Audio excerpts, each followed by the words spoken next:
a notch. Welcome to episode 3 of Take It Up a Notch. I'm Rach, your curriculum guide, here to help you connect tech to powerful learning. And I'm Claire, your tech guru, ready to demystify the digital world for your classroom. We are so excited to empower you to bring innovative tools to your teaching practice. All right, tell us about today's tool. Well, the question comes from a very good friend now of ours called Beth, and she asks, Thanks for having me on the podcast today.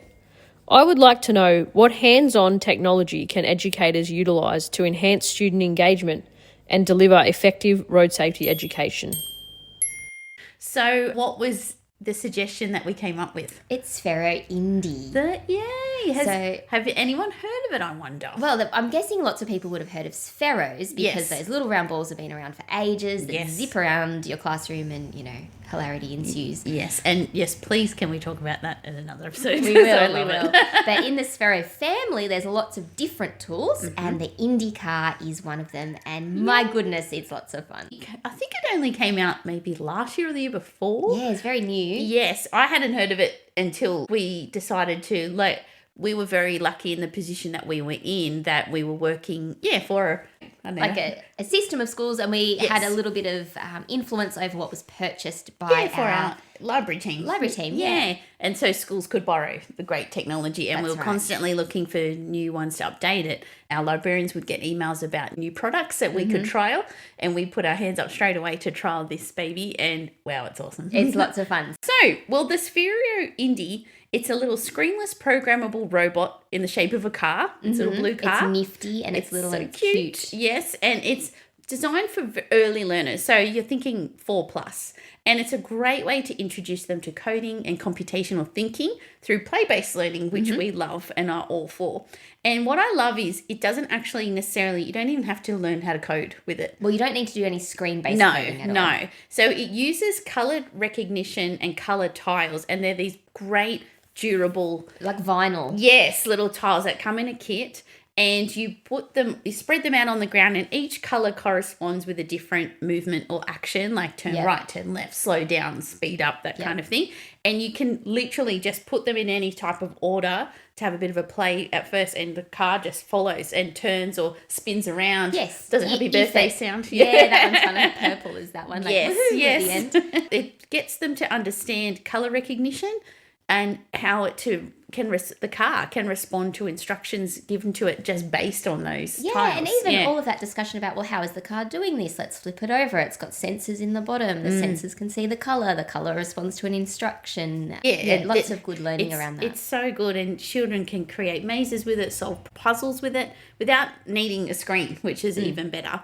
And it's such a great tool. I would highly recommend for students in kindergarten to year 2 just to understand coding. Well, I'll piggyback on that because my own young learners, they were at a preschool who reached out to me knowing what I do, and they said, what would you suggest for us? And I said the Indi Cars, and took one out to show them, and they loved it, and they've bought a kit for their preschool. Wonderful. So I think even for anyone who happened to be listening using the early years framework, you definitely would be able to get some buy-in. Good. Because, this is another thing. Every week I feel like we talk about something and I'm like, I could talk about this as well. But, the good old B-bots and blue bots, yes, we love them. Yeah. And that's also something similar to Introduced to Coding, but it goes that next step, doesn't it? I do feel, and I think I prefer the Indi Car. Yeah.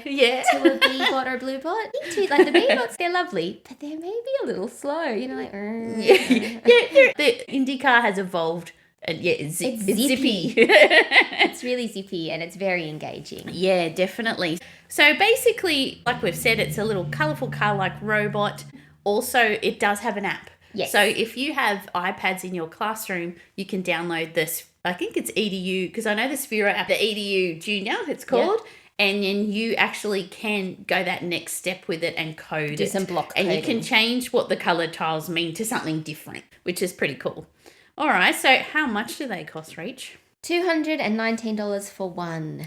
So I'm sure you could do a bit of shopping around. Yeah, but you know what you get in the kit is pretty awesome because it's not just the car, you get the tiles with it. Yes. And these challenge cards. And that was such a fun way that I've shown teachers that they could use it in the classroom. And I did this actually, we had the opportunity to present to our leaders in mathematics for our diocese, and I showed them and I gave them the challenge cards to have a play with it, and they loved what it could do. Yes. Yep.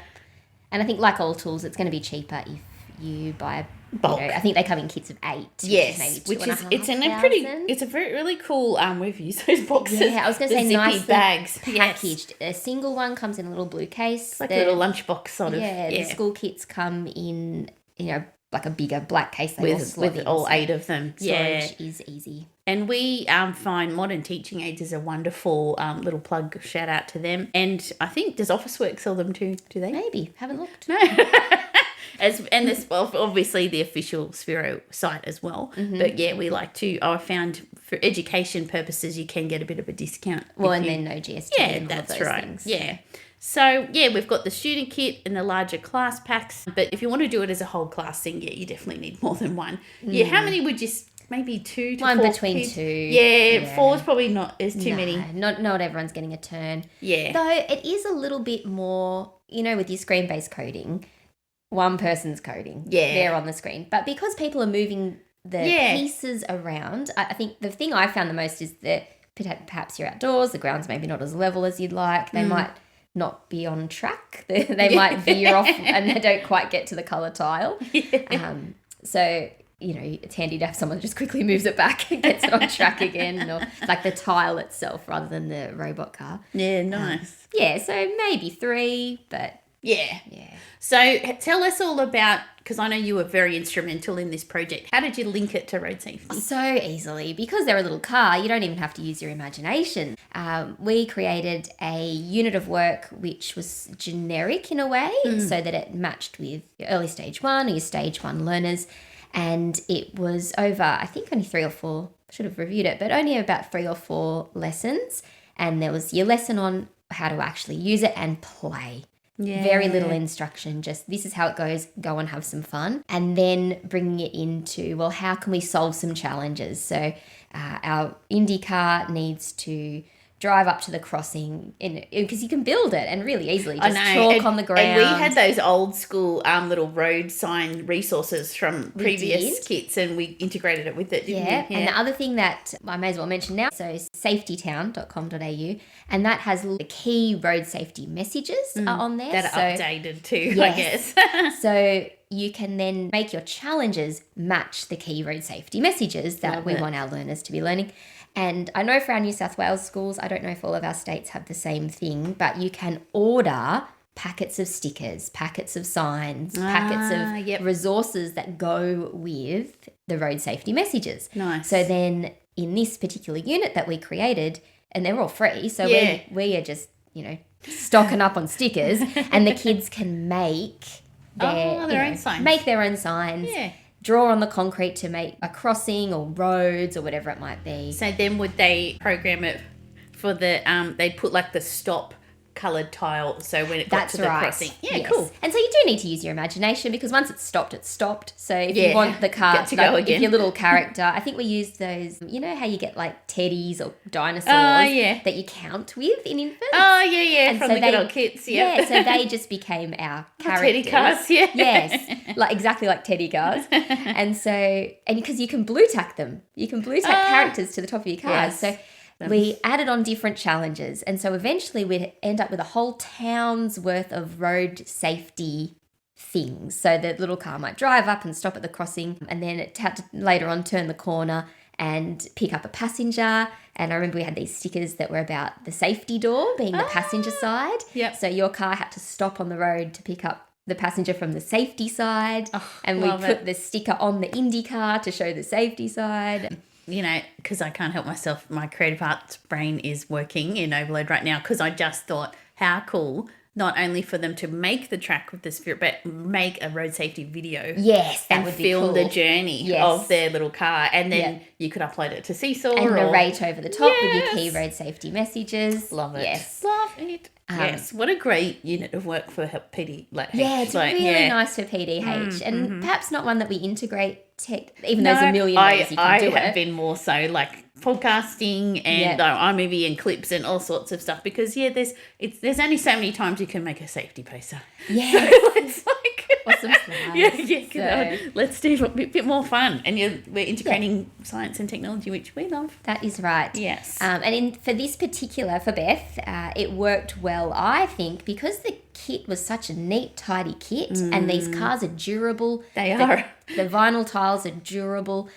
It was a good thing that then a school could borrow, run the unit, and then they move off to the next school. And there was no consumable parts. It was all and I love pretty good. What we're all for, that gradual release of responsibility. You worked with her on this. I know you went and taught with her with these, but then she's now gone and done it by herself. Yes. That without your help now. So with that power of co-teaching and coaching, created a tool, worked with her, and now she's made it her own. Well, and now she will go to schools and show them how it works. And because it might be a case, because I know Beth's limited with her time, so they can borrow the kit and run it themselves.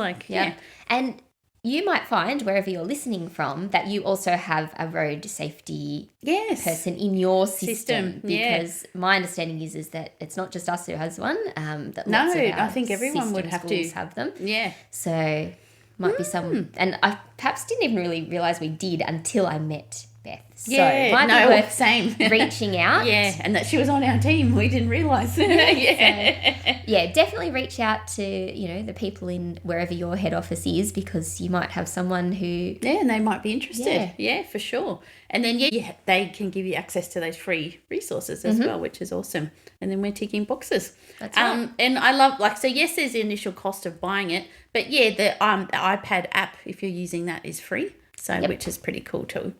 And then if we're talking about freebies, they give you the colour codes, like the hex codes. Oh, so you can make your own tiles if you want to. And the reason I figured this out is because we had, they looked really impressive, a whole fleet of these cars sitting on the desk with their little glowing lights. I saw the photo you took. It was so good. And then one of them drove off when I was demonstrating, and it hit the name tag of a child's desk, and it was a blue name tag, and then it turned and went off and did something else. Because of the colour. Because of the colour on the name tag. And I was like, oh, here we go. But that's actually so something. You can go, I didn't realise. So you can, it doesn't just work on, it's colour-coded. Not that necessarily colour, not necessarily that exact tile. Man. So you can make your own. In a lot of Well, you can make a whole artwork that the car drove around on an artwork. And now I'm thinking integrating it with English. I know I'm stepping on your toes for later, but interactive storytelling, because we've done that with Ozabots and Bluebots and things before. Could tell the story, you could illustrate it, and it was like a secret message in the illustration. Oh gosh! All right, I miss working with you. All right, pros and cons. All right.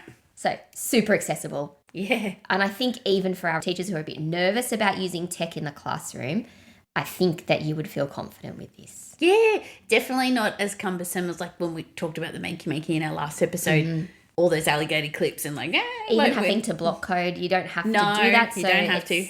Yeah, it's very straightforward. And even if you wanted it for a one-off thing, you could do it as a standalone. Gosh, you could do it as wet weather play. The kids, they'll figure it out in a heartbeat. I know. Well, with your own little child, he just was with us in the office that day. Yes. Just off he went. Yeah, he did. And he was making a maze around our feet. It was awesome. Yep. Definitely so good for younger learners. But I know the older ones would have fun with it too. Probably not stage 3. Depending on what the road safety message is, though. True. Especially if you've got a cohort. I often notice this with our learners, because the syllabus might say, you should be learning binary. But, I know.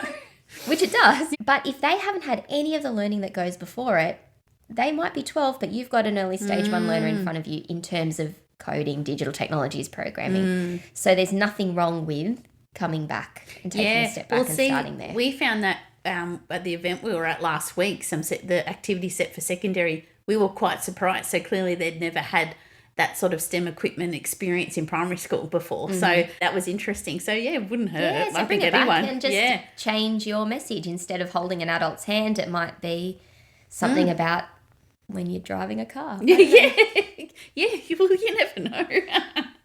But yes, I love the whole cause and effect thing, because if it's not working, okay, why? What's missing? What have we done? How can we fix this? Yes. Yep.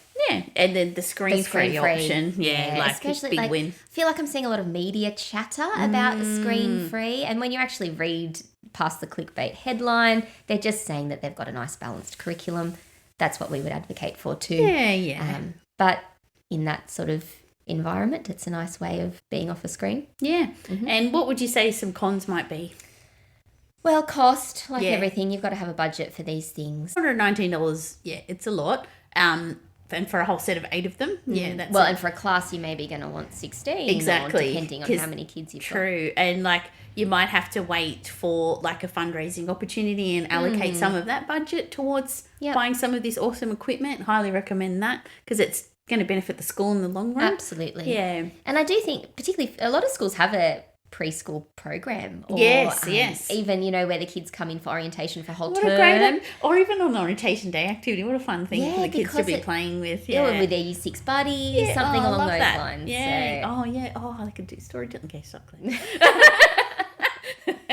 All right, but I guess with anything with a kit, pieces can get lost, pieces can get damaged, but we found there are alternatives than using.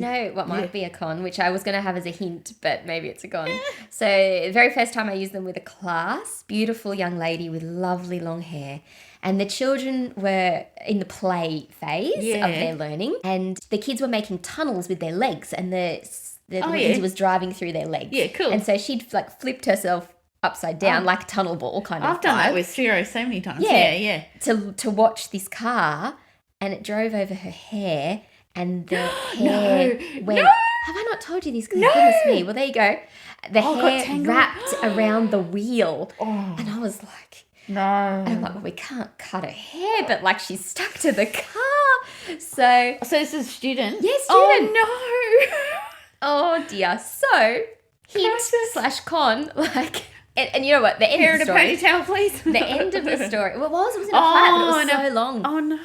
So the end of the story goes that there was the IT trainee person was on site that day and was able to somehow unscrew it and untangle her hair, because I was like, well, call the parent, we're cutting it loose. Oh, dear. don't you love it? Oh, IT guy to save the day. He did save the day. They do save the day, must I say. They have saved my day many times. Many times. So that's my hint/con, is that you do have to just be, like, because they're moving quick and you wouldn't want any loose parts. Ooh, good tip. Wow, I didn't even think of that. I never would have thought of it Wow. either. Yep. There you go. That's because I guess with the normal Sphero, it's Nothing just a to sphere. catch. Nothing can. Yeah. Good point. I guess, and it's not that challenging for the older kids, but that's not what it's aimed for anyway. that's so right. yeah. All right. I'm just jumping to our next gear. Curriculum guru, please tell us all about how it links to curriculum, even though we've kind of talked a lot about So I'll be quick. A little bit like the B-bots that we mentioned, they've got some really good links to mathematics. Yep. Particularly around, I think for the Indies, length is a really great one. Yeah. Because they only, I think it's a meter. So if, say it gets to the green color tile, it's going to say go, and then it goes for about a meter. And if there's no new tile, it'll stop because it doesn't know what to do. So I think it's about a meter. Anyway, I think it is. Yeah, so you need to have a new instruction. So in terms of measuring that length, maybe we could do a formal unit, but also how many tiles as an informal unit do I need in between? And it could be less than a meter too, of course. You could, because 2 green tiles in a row make it go faster. Yes. So you can have a shorter distance, but measuring it out and staying on the straight and narrow so that your tiles aren't all over the place.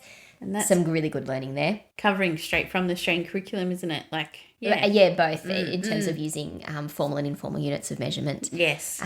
Of course, location and direction, because you need to know your turning rights and your turning lefts and your 45 degrees and all of those sorts of different instructions that you've got. So definitely a big one there. Into your digital technologies curriculum, you're looking at creating algorithms and sequencing. Your step by step. Really, yeah, lots of step by step, but so much debugging. Oh, And yeah. because you do tend to, you have to do it twice or figure it out. Kids are constantly debugging with these things I in a love really that. good way. Yeah, trial and error. That's Not- how we learn. I always say it. Not in a frustrating way at all. Yeah, which is good. Yeah. And, we talked about it last week, the design thinking process. They really are. If they're making a whole town, our example today was about, building a town with lots of road safety messages. But if you're building a whole town and coming up with different versions of that and where the, different colour tiles go and testing it out, improving as you go, you're doing the design thinking process right there. Stop it. English. Ooh, yes, I did actually say it without even looking at this. That's right, because I made some notes, but of course you could use this for procedural writing, for storytelling, and for your oral language development, explaining how Indi's journey Directions. travelled on.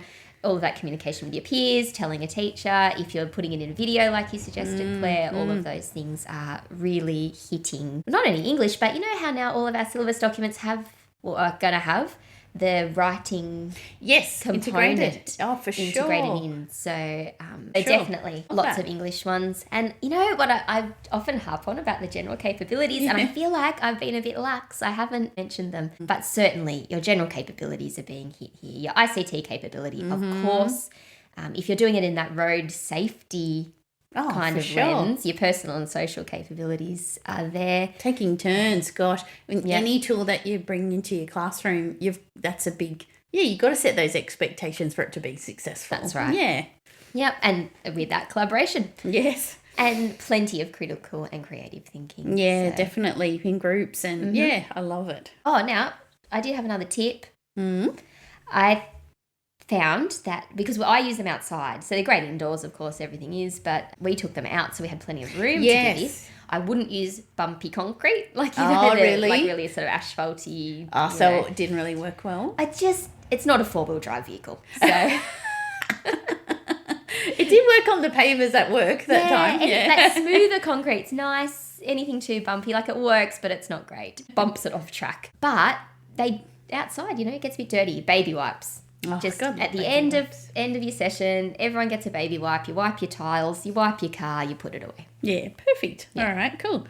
And differentiation, how would you adapt this kind of work for different learners or low resource schools? Yes. I think if I had to make this a low resource, this particular activity that we did on road safety, I would just use toy cars. Yeah, for sure. And you could still do all those same things like film it and all of that. But well, you could still do the colours. So I am the robot. What is the instruction? Green means go. Yeah. Off I go and I push the car. You'd have to just take it off completely away from the robot, I feel, to make it cheaper. Yeah. And how, in terms, would you adapt it differently for different ability levels or... I think it's already very accessible. Yeah, it just depends how far you let them go with it. It probably is lacking the high ceiling. Yeah, true. Yeah, that's right. I think it's similar to really the one level across, I guess. Yeah. Well, unless you move to the block coding app, which you might do, say, with the year twos. Yeah. Year one, of course, could do it too. Kindy could do it if they're interested. No need to rush either. You've got plenty of other stuff to get to. Okay, so... wrapping up, please, if you're interested in looking for ways, not only just for road safety, like we did with our friend Beth, but for something for the younger learners, K-2, preschool as well, in integrating STEM. Even for at home, if you've got an interested little learner. It's a nice little, if you feel like spending that much, a nice little kit. Yeah, so please try the Sphero Indi Car. We love them. They're awesome. There's so much you can do with it that we hope we gave you some ideas and some inspiration like we love to do. Oh, and I hope we get a chance. I'm really thinking now about an interactive artwork with colour coding. But then some of our other tools could do that too, like maybe the Ozobots, maybe. Oh, I think we're going to talk about them soon, aren't we? Yeah. All right. Stay tuned. Please follow, send us an email. Our email address is takeitupanochau@gmail.com. We will be establishing a website and a platform for all of that. We have social media channels. It's all happening as we launch more episodes on our wonderful show called Take It Up a Notch. Thanks, guys.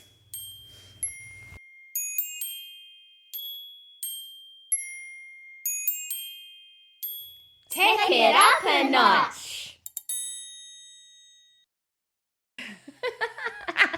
All right. I'm just going to film this. So this is episode 3 of... Should we change our jumpers? And my glasses don't. I have to bring multiple. Oh, yeah. I'll get something from the dress up box in the corner.